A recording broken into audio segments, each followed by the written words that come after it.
2026 FIFA ലോകകപ്പ് നോക്കൌട്ടിൽ ബ്രസീലിനോട് 2-1 തോറ്റാണ് Japan പുറത്താകുന്നത്.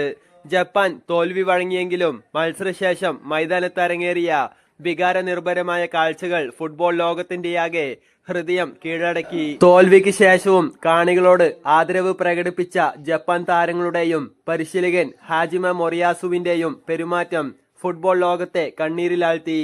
ആദ്യ പകുതിയിൽ കെയ്ഷു സനോയിലൂടെ ലീഡ് നേടിയ ജപ്പാൻ ബ്രസീലിനെ ഏറെ നേരം വിറപ്പിച്ചു. എന്നാൽ രണ്ടാം പകുതിയിൽ കസമീറോയിലൂടെ ബ്രസീൽ ഒപ്പമെത്തി.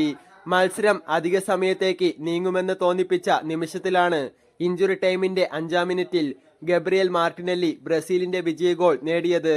ഇതോടെ ആദ്യമായി ലോകകപ്പ് നോക്കൌട്ട് ഘട്ടത്തിൽ വിജയമെന്ന ജപ്പാന്റെ സ്വപ്നം ഒരിക്കൽ കൂടി അകന്നുപോയി. മത്സരം അവസാനിച്ച ഉടൻ തന്നെ പരിശീലകൻ ഹാജിമെ മൊറിയാസു തന്റെ കളിക്കാരെ മൈതാന മധ്യത്തിൽ ഒന്നിച്ചു ചേർത്തു.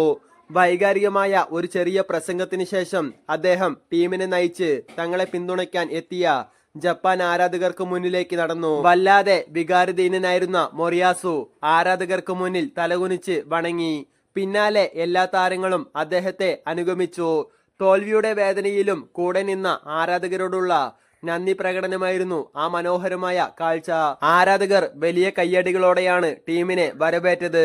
ഫുട്ബോൾ ലോകത്തെ വമ്പന്മാർക്കെതിരെ ഭയമില്ലാതെ പൊരുതിയ ജപ്പാന്റെ പോരാട്ട വീര്യത്തെ ലോകം ഒന്നടങ്കം അഭിനന്ദിച്ചു.